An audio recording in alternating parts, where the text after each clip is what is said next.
తిరుమల శ్రీవారిని దర్శించుకున్న తెలంగాణ సీఎం రేవంత్ రెడ్డికి ఆశీర్వచనం చేసి తీర్థప్రసాదాలు అందించిన అర్చకులు.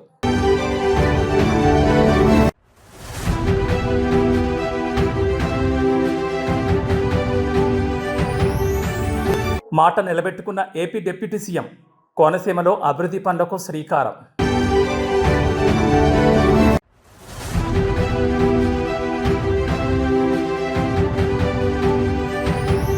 సివిల్ ఏవియేషన్లో సరికొత్త శకం, ధ్రువ్ ఎన్జీ హెలికాప్టర్ను ప్రారంభించిన కేంద్ర మంత్రి.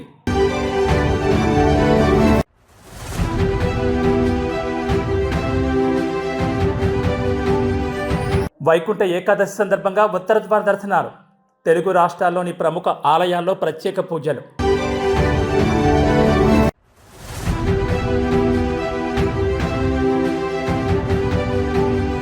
మేడారం జాతరపై తెలంగాణ సర్కార్ నజర్, 24 శాఖల సమన్వయంతో కదిలిన అధికార యంత్రాంగం. తెలుగు రాష్ట్రాలతో పాటు దేశవ్యాప్తంగా ఉన్న వైష్ణవ ఆలయాలు వైకుంఠ ఏకాదశి శోభతో వెలిగిపోతున్నాయి. భక్తులు వేకువజామునే 2 గంటల నుంచి ఉత్తర ద్వార దర్శనం కోసం ఆలయాలకు తరలివచ్చారు. తిరుమల శ్రీవారి ఆలయంలో సోమవారం అర్ధరాత్రి 1:30 నుంచి వైకుంఠ ద్వార దర్శనాలు ప్రారంభమయ్యాయి. మొదట వీఐపీలకు వైకుంఠ ద్వారం గుండా శ్రీవారి దర్శనం కల్పించగా, సాధారణ భక్తులకు ఉదయం 6 గంటల నుంచి దర్శనానికి అనుమతించారు. ఈ సందర్భంగా తెలంగాణ ముఖ్యమంత్రి రేవంత్ రెడ్డి కుటుంబ సభ్యులతో కలిసి వేకువజామునే శ్రీవారిని దర్శించుకున్నారు. సోమవారం రాత్రి తిరుమలకు చేరుకున్న ముఖ్యమంత్రి కుటుంబానికి ఆలయ అర్చకులు శాస్త్రోక్తంగా స్వాగతం పలికారు. టీటీడీ చైర్మన్ బిఆర్ నాయుడు, ఇతర అధికారులు సీఎంకు ఘనంగా స్వాగతం పలికారు. దర్శన అనంతరం అర్చకులు ఆశీర్వచనం చేసి సీఎం కుటుంబానికి తీర్థప్రసాదాలు అందజేశారు. వైకుంఠ ఏకాదశి సందర్భంగా తిరుమల గిరులు ఆలయ ప్రాంగణం గోవింద నామస్మరణతో మారుమోగుతున్నాయి.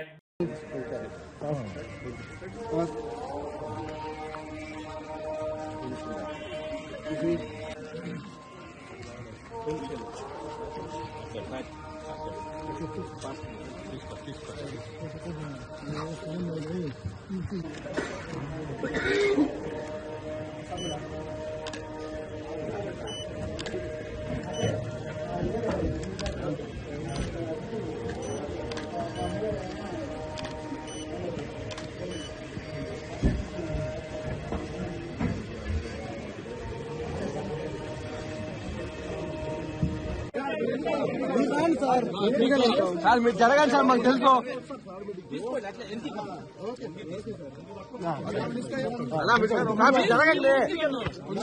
డాక్టర్ బిఆర్ అంబేద్కర్ కోనసీమ జిల్లా పరిధిలో అభివృద్ధి కార్యక్రమాలకు శంకుస్థాపన చేశారు AP deputy CM Pawan Kalyan. Shankar Guptam major drain ఆధునికీకరణ పనులకు వర్చువల్గా శంకుస్థాపన చేశారు ఉప ముఖ్యమంత్రి. మంగళగిరిలోని క్యాంపు కార్యాలయం నుంచి ఈ కార్యక్రమంలో పాల్గొన్నారు. ఈ కార్యక్రమంలో జలవనరుల శాఖ మంత్రి నిమ్మల రామానాయుడు కూడా పాల్గొన్నారు. మరోవైపు శంకర్ గుప్తంలో నిర్వహించిన కార్యక్రమంలో Razole MLA Devavaraprasad, doctor BR Ambedkar Konaseema జిల్లా కలెక్టర్, జలవనరుల శాఖ అధికారులు పాల్గొన్నారు. కోనసీమ కొబ్బరి రైతులకు ఇచ్చిన మాట నిలబెట్టుకుంటూ 20.77 కోట్ల అంచనా వ్యయంతో చేపట్టనున్న పనులకు శ్రీకారం చుట్టారు. రాజోలు పర్యటనలో 45 రోజుల్లో శంకర్ గుప్తం డ్రైన్ సమస్యను పరిష్కరిస్తానని ఉప ముఖ్యమంత్రి పవన్ హామీ ఇచ్చిన విషయం తెలిసిందే. అయితే 35 రోజుల్లోపే సమస్యకు పరిష్కారం చూపారు ముఖ్యమంత్రి చంద్రబాబు నాయుడు, ఉప ముఖ్యమంత్రి పవన్ కళ్యాణ్.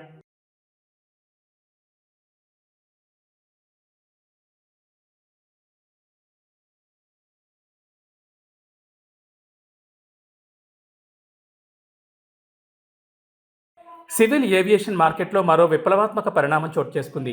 బెంగళూరులోని హిందుస్థాన్ ఏరోనాటిక్స్ లిమిటెడ్ హెలికాప్టర్ డివిజన్లో Dhruv NG next generation civil హెలికాప్టర్కు ఇవాళ కేంద్ర పౌర విమానయాన శాఖ మంత్రి రామ్మోహన్ నాయుడు ఫ్లాగ్ ఆఫ్ చేశారు. ముందుగా ఆయన హెలికాప్టర్లో పైలట్తో కలిసి కాక్పిట్లోకి వెళ్లి అడ్వాన్స్డ్ సిస్టమ్స్ను స్వయంగా పరిశీలించారు. హెచ్ఏఎల్ రూపొందించిన అడ్వాన్స్డ్ లైట్ హెలికాప్టర్ ధ్రువ్ ఇప్పటి వరకు సైనిక అవసరాలకు మాత్రమే ఉపయోగించిన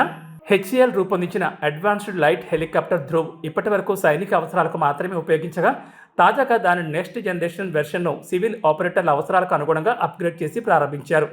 ఈ హెలికాప్టర్ భారతదేశంలోని పర్వతాలు, ఎడారులు, తీర ప్రాంతాలు, ద్వీపాలు వంటి కఠిన పరిస్థితుల్లో సమర్థవంతంగా పనిచేయగలదు. High altitude, hot and high పరిస్థితుల్లో కూడా బాగా పనిచేసే సామర్థ్యం ఉంది. సివిల్ ఏవియేషన్ మార్కెట్లో ఏర్పడిన డిమాండ్కు అనుగుణంగా దేశవ్యాప్తంగా ధ్రువ్ ఎన్జీ సేవలు కొనసాగనున్నాయి.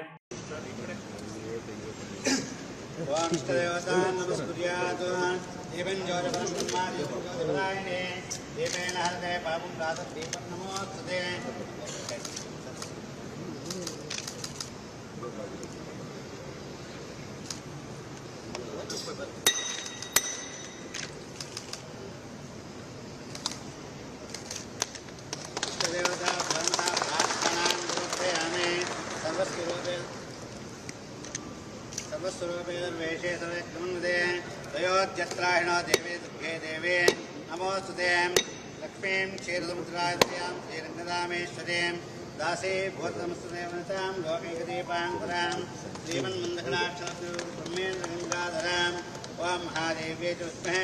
నాగర్ కర్నూలు జిల్లాలో రైతులకు మళ్లీ యూరియా కష్టాలు మొదలయ్యాయి. జిల్లా కేంద్రంలోని ప్రాథమిక వ్యవసాయ సహకార సంఘం వద్ద యూరియా కోసం రైతులు, మహిళా రైతులు పెద్ద సంఖ్యలో తరలివచ్చారు.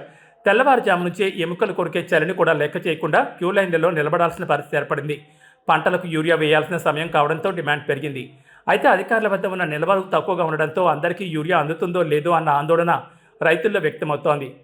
పిఎస్సిఎస్ సెంటర్ల వద్ద గంటల తరబడి వేచి చూస్తున్నా కేవలం పరిమిత సంఖ్యలోనే బస్తాలు ఇస్తుండడంతో రైతులు అసహనం వ్యక్తం చేస్తున్నారు. ఈ సందర్భంగా పలువురు రైతులు మాట్లాడుతూ సాగు సమయం మించిపోతోందని, తక్షణమే జిల్లా వ్యాప్తంగా సరిపడా యూరియా నిల్వలను అందుబాటులోకి తీసుకురావాలని డిమాండ్ చేశారు. అధికారులు స్పందించి క్షేత్రస్థాయిలో యూరియా పంపిణీని వేగవంతం చేయాలని, అక్రమ నిల్వలు కాకుండా చూడాలని కోరుతున్నారు.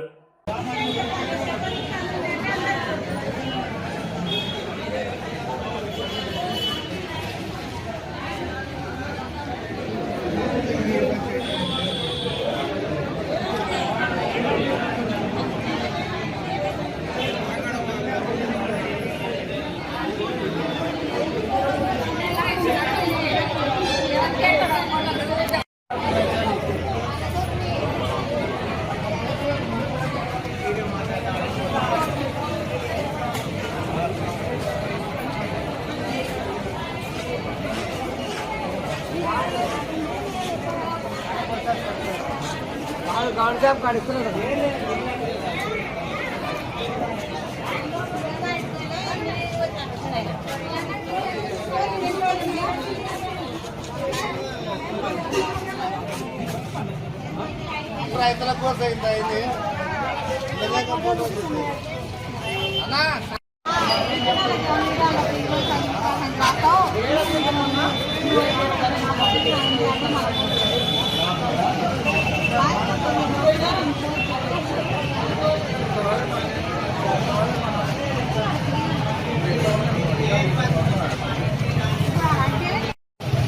వచ్చే ఏడాది జనవరి 28 నుంచి ప్రారంభం కానున్న మేడారం జాతరను దృష్టిలో పెట్టుకుని అధికార యంత్రాంగం పనులు వేగవంతం చేసింది. జాతరకి ఇప్పటి నుంచే భక్తులు తరలివస్తుండటంతో వారికి ఎలాంటి అసౌకర్యం కలగకుండా మొత్తం జాతర ప్రాంతాన్ని 8 జోన్లు 47 సెక్టార్లుగా విభజించి ప్రతి సెక్టార్కు ఒక అధికారితో పాటు 8 మంది సిబ్బంది నియమించారు. ఈ అధికారులు జనవరి 1 నుంచే విధుల్లో చేరాలని కలెక్టర్ దివాకర్ ఆదేశాలు జారీ చేశారు. జాతర ముగిసే వరకు స్థానికంగానే ఉంటూ టాయిలెట్లు, త్రాగునీటి సౌకర్యాలు, రోడ్ల పనులు, ట్రాఫిక్ సమస్యలు, పార్కింగ్ ప్రదేశాలు వంటి ప్రతి అంశంపై పూర్తి అవగాహన కలిగి ఉండాలని సూచించారు. భక్తులతో సంబంధం ఉన్న 24 ప్రభుత్వ శాఖల అధికారులను కూడా కలెక్టర్ అప్రమత్తం చేశారు. క్షేత్రస్థాయిలో ఎదురయ్యే సమస్యలను ఎలాంటి ఆలస్యం లేకుండా పరిష్కరించేలా ఆదేశాలు జారీ చేయడంతో పాటు అధికారులకు 2 రోజుల పాటు మేడారంలో ప్రత్యేక శిక్షణ ఇవ్వడానికి కూడా ప్రత్యేక ప్రణాళిక రూపొందించారు. వైకుంఠ ఏకాదశి సందర్భంగా తెలుగు రాష్ట్రాల్లోని ప్రముఖ ఆలయాలకు భక్తులు పోటెత్తారు. తెల్లవారుజాము నుంచే భక్తులు పెద్ద సంఖ్యలో తరలివచ్చి శ్రీ మహావిష్ణువు ఉత్తరద్వార దర్శనం చేసుకున్నారు. తిరుమల శ్రీవారి ఆలయం, యాదాద్రి లక్ష్మీనరసింహస్వామి ఆలయాల్లోనూ భక్తులు భారీగా తరలివచ్చారు. భద్రాచలం శ్రీ సీతారామచంద్ర స్వామి ఆలయంలో వైకుంఠ ద్వార దర్శనం ఘనంగా ప్రారంభమై గరుడ వాహనంపై శ్రీరామచంద్రమూర్తి, గజవాహనంపై సీతమ్మ, హనుమంత వాహనంపై లక్ష్మణస్వామి భక్తులకు దర్శనమిచ్చారు. విశాఖ జిల్లా సింహాచలంలో సింహాద్రినాథుడు వైకుంఠ నారాయణుడి అలంకరణలో భక్తులను అనుగ్రహించగా అదితి గజపతిరాజు తొలి దర్శనం చేసుకున్నారు.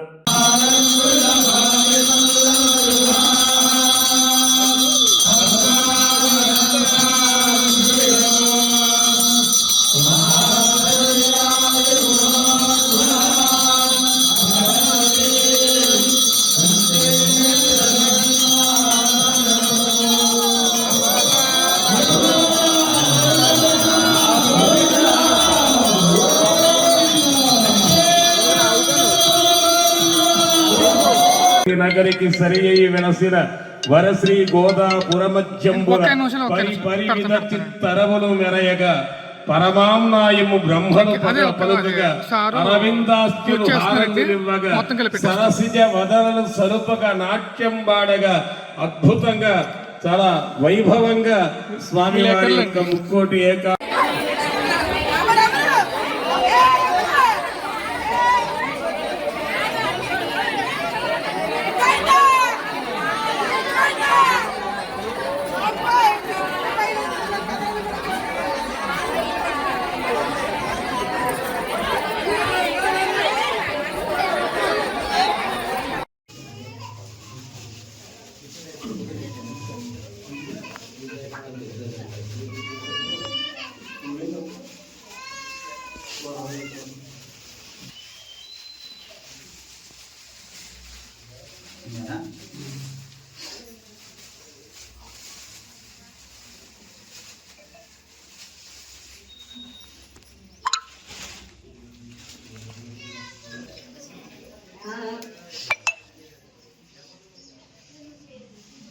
హలో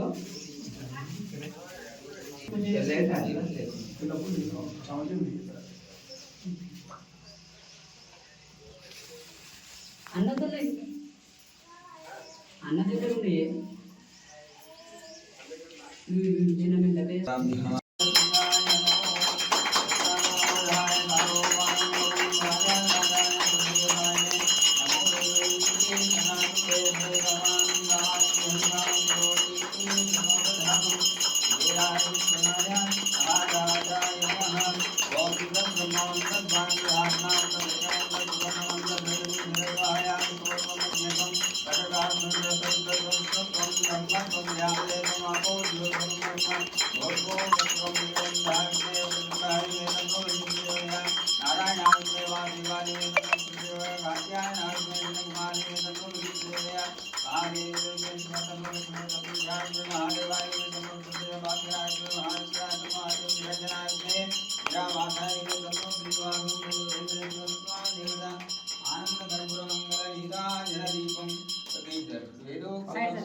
వైకుంఠ ఏకాదశి సందర్భేన ఆనంద కర్పూర మంగళ నీరాదీపం వేదోక్త పుష్పాంజలిశానాం సర్వవిద్యానామీశ్వర సర్వభూతానాం బ్రహ్మాధిపతి బ్రహ్మణోధిపతి బ్రహ్మ శివో మేస్తు సదాశివ ఆనంద కర్పూర మంగళ నీరాదీపం వేదోక్త పుష్పాంజలి సమర్పయామి. తెలుగు రాష్ట్రాల్లో ఆధ్యాత్మిక శోభ సంతరించుకుంది. మంగళవారం వైకుంఠ ఏకాదశి పర్వదినాన్ని పురస్కరించుకుని తెలంగాణలోని ప్రధాన ఆలయాలు విద్యుత్ కాంతులతో వెలుగులింతున్నాయి.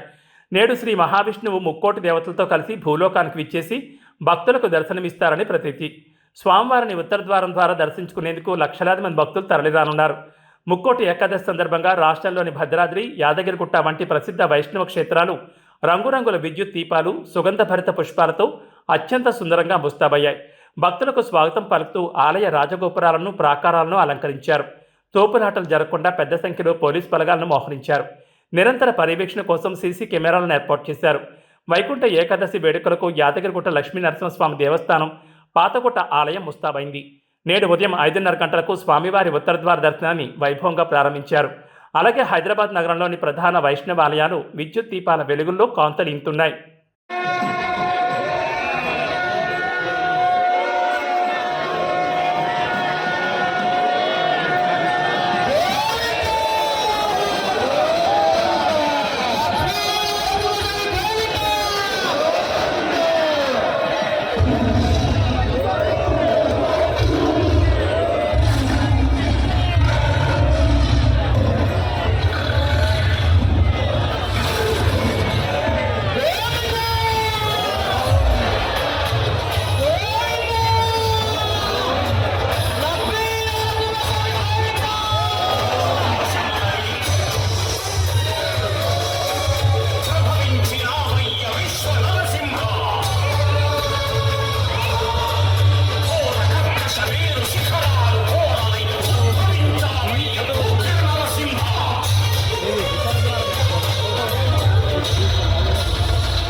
ఎన్టీఆర్ జిల్లా గంపలగూడెం మండలంలో పాఠశాల విద్యార్థులకు త్రుటిలో ప్రాణాపాయం తప్పింది. విద్యార్థులతో వెళ్తున్న స్కూల్ బస్ ప్రమాదానికి గురవడంతో ఒక్కసారిగా కలకలం రేగింది. స్థానికుల అప్రమత్తతో పెద్ద ప్రమాదం తప్పడంతో అందరూ ఊపిరి పీల్చుకున్నారు. మండలంలోని చల్లకొండవారిపాలెం వద్ద ఈ ఘటన చోటు చేసుకుంది. ఎదురుగా వస్తున్న వాహనాన్ని ఓవర్టేక్ చేసే క్రమంలో డ్రైవర్ నియంత్రణ కోల్పోవడంతో స్కూల్ బస్సు అదుపు తప్పి పక్కనే ఉన్న విద్యుత్ స్తంభాన్ని బలంగా ఢీకొట్టింది. స్తంభం విరిగి బస్సుపై పడే అవకాశం ఉన్నప్పటికీ పెను ప్రమాదం సంభవించకపోవడంతో పెనుముప్పు తప్పింది. ప్రమాదం జరిగిన సమయంలో బస్సులో 50 మందికి పైగా విద్యార్థులు ఉన్నారు. ఒక్కసారిగా బస్సు ఢీకొనడంతో లోపల ఉన్న విద్యార్థులు భయాందోళనతో కేకలు వేశారు. సమీపంలోని పొలాల్లో పనిచేస్తున్న కూలీలు గమనించి వెంటనే ఘటనా స్థలానికి చేరుకున్నారు. చాకచక్యంగా వ్యవహరించిన కూలీలు విద్యార్థులను ఒక్కొక్కరిని సురక్షితంగా బయటకు తీసుకొచ్చారు.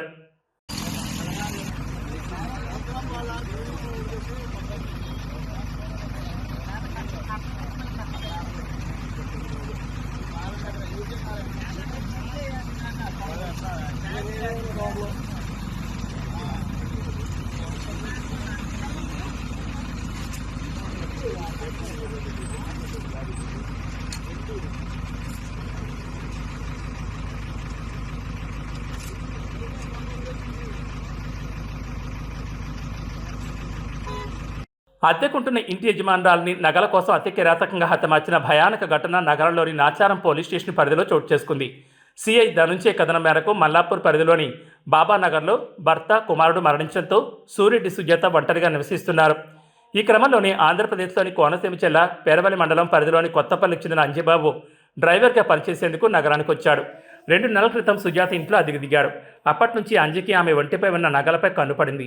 ఆమెను ఎలాగైనా అంతమొందించి బంగారాన్ని తీసుకుని సెటిల్ అవ్వాలని అనుకున్నాడు.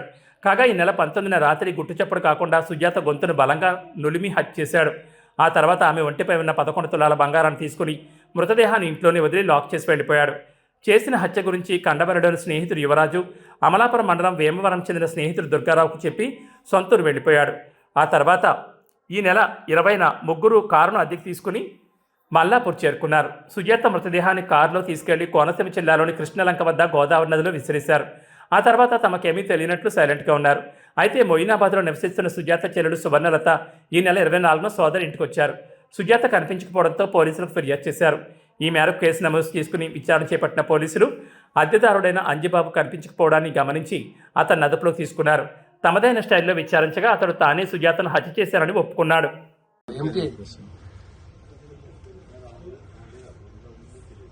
पेटीएम पर 260 रुपए प्राप्त हुए। వాటర్ కాల్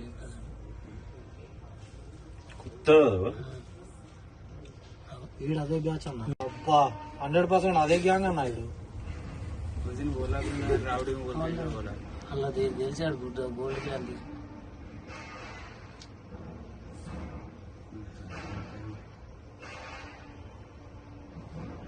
फिर जाके भी उधर इधर घूम रहा, मगर रूम के नहीं घूम रहा। అది కొత్త బ్యాగ్ కొన్నాడు. రైట్ వెళ్ళిపోయింది. వైకుంఠ ఏకాదశి పర్వదినాన్ని పురస్కరించుకుని కోనసీమ జిల్లాలోని ప్రసిద్ధ పుణ్యక్షేత్రం అప్పనపల్లి శ్రీ బాలబాలాజీ స్వామివారి ఆలయం భక్తులతో పోటెత్తింది. తెల్లవారుజాము నుంచి ఉభయ గోదావరి జిల్లాల నలుమూల నుండి భక్తులు పెద్ద సంఖ్యలో తరలివచ్చి స్వామివారిని దర్శించుకుంటున్నారు. ఏకాదశి సందర్భంగా ఆలయంలో బాలబాలాజీ స్వామివారు ఉత్తర ద్వారం గుండా భక్తులకు దర్శనమిచ్చారు. ఈ పవిత్ర దర్శనం కోసం భక్తులు గంటల తరబడి క్యూ లైన్లో వేచి ఉండి గోవింద నామస్మరణతో స్వామివారిని స్మరించుకున్నారు. భక్తుల రద్దీని దృష్టిలో ఉంచుకుని ఆలయ అధికారులు ప్రత్యేక క్యూ లైన్లు, చెరువు పందిళ్లు మరియు తాగునీటి సౌకర్యాన్ని ఏర్పాటు చేశారు. ముక్కోట ఏకాదశిని పురస్కరించుకుని ఆలయ ప్రాంగణాన్ని రంగురంగుల విద్యుత్ దీపాలు మరియు వివిధ రకాల విదేశీ పుష్పాలతో అత్యంత సుందరంగా అలంకరించారు. ఆలయానికి వచ్చే భక్తులకు ఎలాంటి ఇబ్బందులు కలగకుండా కట్టుదిట్టమైన భద్రతా చర్యలు చేపట్టారు.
సంచలనం సృష్టించిన డ్రైవర్ రాయుడు హత్య కేసు విచారణలో కీలక పరిణామం చోటు చేసుకుంది.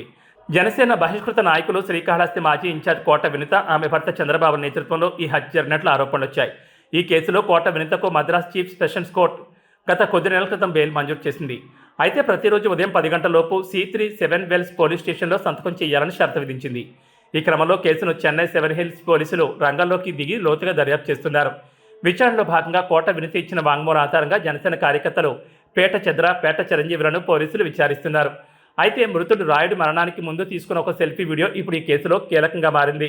ఈ వీడియోలో రాయుడు తన ప్రాణాలకు పొంచి ఉన్న ముప్పును వివరిస్తూ పేట చంద్ర, పేట చిరంజీవుల పేర్లను స్పష్టంగా ప్రస్తావించడం రాజకీయంగా కూడా పెనుదుమారం రేపుతోంది.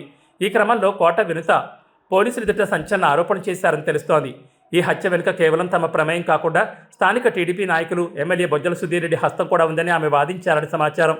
పేట చంద్ర, చిరంజీవులు టీడీపీ నాయకులతో కుమ్మక్కై తమను రాజకీయంగా దెబ్బతీయడానికి కుట్రకు పాల్పడ్డారని ఆమె ఆరోపించారని తెలుస్తోంది. అయితే రాయుడు సెల్ఫీ వీడియోలో వెల్లడించిన అంశాల ప్రకారం కోట వింత దంపతుల వ్యక్తిగత విషయాలను సేకరించాలని, కొందరు ప్రత్యర్థులు తనకు డబ్బు ఆశ చూపారని, ఈ విషయాలు వినుతకు తెలియడంతోనే తనను చంపేందుకు ప్లాన్ చేశారని పేర్కొనడం గమనార్హం. ప్రస్తుతం చెన్నై పోలీసులు సెల్ఫీ వీడియోలోని ఆధారాలను, వినుత ఆరోపణలను బేరీజ్ చేస్తూ నిందితులను విచారిస్తున్నట్లు పోలీసుల సమాచారం.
ఓకే